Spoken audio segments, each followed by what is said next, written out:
Assalamualaikum students, how are you all? I hope you all will be fine.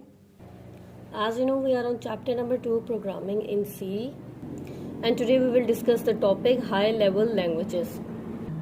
Last time हमने लो level languages पढ़े थे जो कि हमारे पास थी मशीन लैंग्वेज और assembly language. So today we will discuss high level languages. High level languages are English oriented language. English oriented language का मतलब ये होता है कि जितनी भी लैंग्वेजेस होती हैं हाई लेवल लैंग्वेज होती हैं वो इंग्लिश में लिखी हुई होती हैं and they are commonly use for writing computer programs. और क्यों यूज होती हैं कंप्यूटर प्रोग्राम्स को लिखने के लिए हम हाई लेवल लैंग्वेजेस को यूज करते हैं. ठीक है, अब कंप्यूटर प्रोग्राम में हमारे पास कोई गेम हो सकती है, कोई सॉफ्टवेयर हो सकता है. ठीक है, these languages use English language words such as print, go to, if, and. ठीक है, ये लैंग्वेजेस जो हैं ये कुछ इंग्लिश वर्ड्स यूज करती हैं like print, go to, if, end. ठीक है, इन वर्ड्स का ना अपना एक पर्पस होता है. ठीक है, एक पर्पस के लिए ये जो है ना ये वर्ड्स बनाए गए हैं. Therefore they are easy to learn and use. इनको आप इजीली सीख भी सकते हैं और इजीली आप इनको यूज भी कर सकते हैं. Some examples of high level languages are Visual Basic, C, Java, Pascal. ठीक है, हमारे पास कुछ एग्जांपल्स हैं हाई लेवल लैंग्वेजेस में जो कि हमारे पास विजुअल बेसिक हमारे पास हाई लेवल लैंग्वेज है, सी जो है वो हाई लेवल लैंग्वेज है, जावा हाई लेवल लैंग्वेज है, पास्कल हाई लेवल जो है ना हाई लेवल लैंग्वेज है. अब होता यह कि हम इन लैंग्वेजेस को यूज करते हुए कोई भी कंप्यूटर प्रोग्राम बना सकते हैं, कोई गेम बना सकते हैं, कोई सॉफ्टवेयर बना सकते हैं. ठीक है, A program known as compiler interpreter is required to translate a high level program into machine language. ठीक है, अब देखें होता ये है कि कंप्यूटर जो है ना, हमने बोला कि कंप्यूटर को मशीन लैंग्वेज समझ आती है और मशीन लैंग्वेज हमारे पास होती है 0-1 की फॉर्म में. ठीक है, हाई लेवल लैंग्वेजेस का कंप्यूटर को नहीं पता होता. तो होता ये है कि जैसे मैंने यहाँ पे कोई भी प्रोग्राम जो है वो हाई लेवल लैंग्वेज में लिखा. ठीक है, अब ये जो भी प्रोग्राम है हाई लेवल लैंग्वेज में लिखूंगी ये ट्रांसलेट होगा. ठीक है, ये ट्रांसलेट होगा.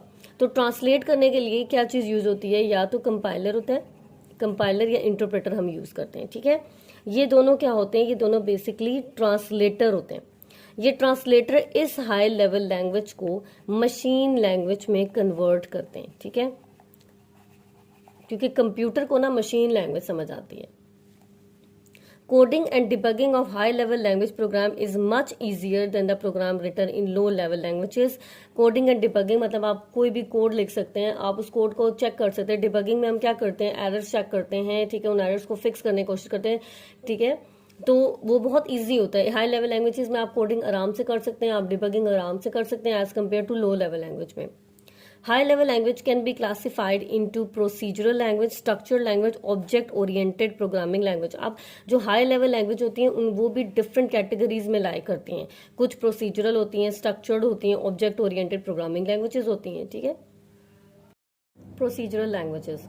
Procedural programming is based upon the concept of modular programming. ठीक है, प्रोसीजर लैंग्वेजेस किस कॉन्सेप्ट पे बेस करती हैं, मॉड्यूलर प्रोग्रामिंग पे. होता क्या है modular programming, in modular programming programs are divided into small parts known as modules. ठीक है, होता क्या है इसमें कि देखें मॉड्यूल्स क्या चीज़ होती है, पहले हम ये कॉन्सेप्ट समझ लेते हैं. जैसे मैंने कैलकुलेटर बनाना है और मेरे पास कैलकुलेटर में जो 4 इंपॉर्टेंट क्या होते हैं, मेरे पास प्लस, माइनस, मल्टीप्लाई और डिवाइड. ठीक है, मैंने क्या बनाना है, कैलकुलेटर बनाना है. अब बजाय इसके कि मैं इस पूरे का कोड एक साथ लिखूं, मैं क्या करूंगी, मैं इस सारे को 4 पार्ट्स में डिवाइड कर दूंगी. 4 स्मॉल पार्ट्स में से क्या कर दूंगी, डिवाइड कर दूंगी. ठीक है, पहले मैं प्लस का बनाऊंगी, फिर मैं मल्टीप्लाई का, या फिर मैं माइनस का. ठीक है, तो मैंने इसे क्या कर दिया, इसको डिवाइड कर दिया. ठीक है, तो स्मॉल पार्ट्स में इसको मैंने क्या किया, स्मॉल पार्ट्स में डिवाइड कर दिया और उन स्मॉल पार्ट्स को हम क्या कहते हैं, मॉड्यूल्स. ओके, तो प्रोसीजरल लैंग्वेजेस, ये मॉड्यूल्स वाला कॉन्सेप्ट किन लैंग्वेजेस में आता है, प्रोसीजरल लैंग्वेजेस में. तो प्रोसीजरल लैंग्वेजेस में हम क्या करते हैं, किसी भी प्रोग्राम को डिवाइड कर देते हैं स्मॉल पार्ट्स में और उन पार्ट्स को हम क्या कहते हैं, modules. Modular programs consist of one or more modules as we have already discussed it. A module is a group of statement that can be executed more than once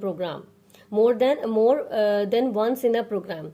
Each module in a program perform a specific task. हमारे पास क्या होते हैं, modules क्या होते हैं, ऐसी statements होती हैं that can be executed, जिनको हम एक से ज्यादा टाइम हम दफा भी उनको हम एग्जीक्यूट कर सकते हैं. ठीक है, और हर जो मॉड्यूल होता है ऑब्वियसली उसका एक स्पेसिफिक टास्क होता है। जैसे मैंने आपको कैलकुलेटर की एग्जांपल दी थी, मैंने अगर प्लस का मॉड्यूल बनाया तो वो क्या करेगा, प्लस वाला मॉड्यूल ऐड करेगा, ठीक है, दो से ज्यादा नंबर्स को क्या करेगा, ऐड करेगा। अगर हम जैसे मैंने सब्ट्रैक्ट का मॉड्यूल बताया था आपको, तो सब्ट्रैक्ट का मॉड्यूल क्या करेगा, उसका क्या काम होगा कि वो सब्ट्रैक्शन का फंक्शन परफॉर्म करेगा, ठीक है।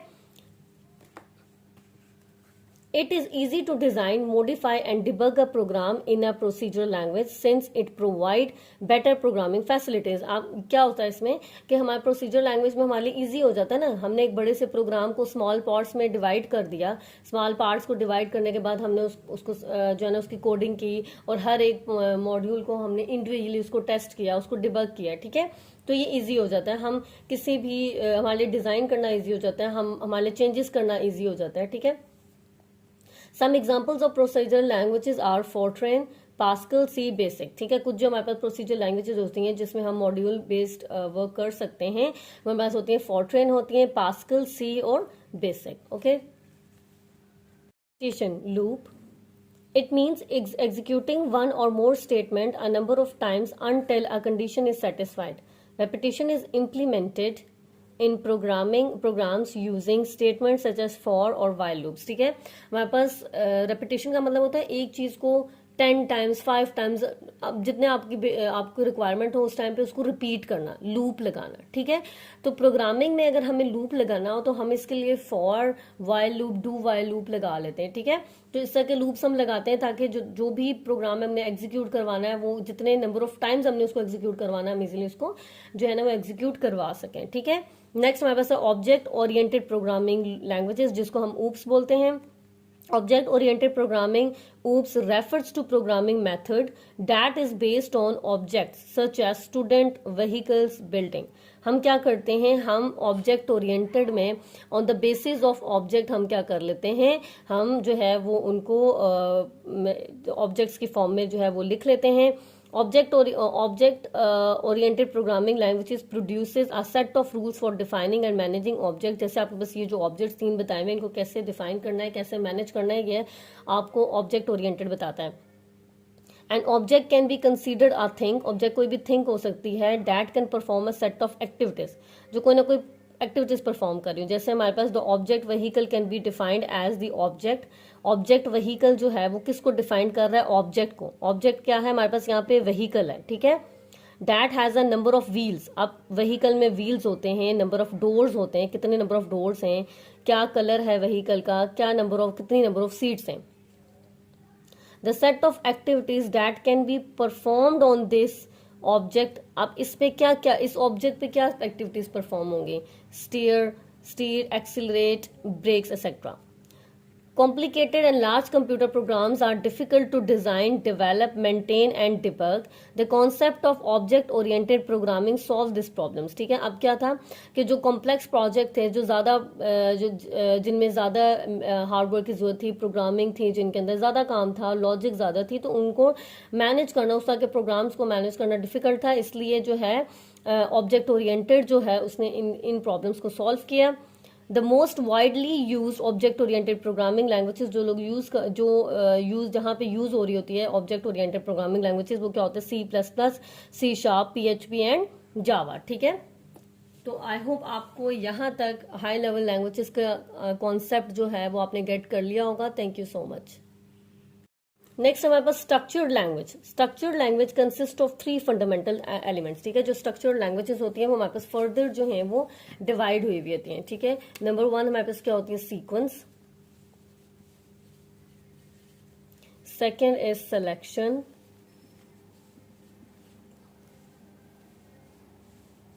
And third one is repetition, जिसको हम लूप भी बोलते हैं, ठीक है।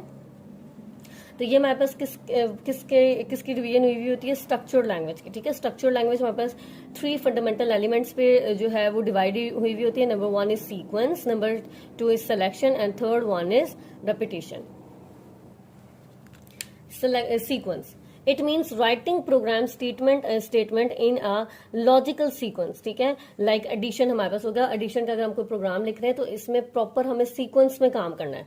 Each steps in the sequence must logically progress to the next without producing any undesirable effects, ठीक है। सपोज करें कि मैंने सीक्वेंस का नाम है ना, सीक्वेंस का आपको पता है कि क्या मतलब है, एक तरतीब से एक काम जो आप कर रहे हैं वो तरतीब से काम आपने करना है, ठीक है।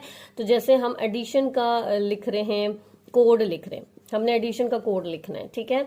तो हम क्या करेंगे, सबसे पहले हम जो है वेरिएबल्स बनाएंगे एक्स वाई। सपोज करें हमने 2 नंबर्स को ऐड करना है तो हम क्या करेंगे, वेरिएबल्स बनाएंगे और उन वेरिएबल्स को हम क्या करेंगे, वैल्यू असाइन कर देंगे, ठीक है।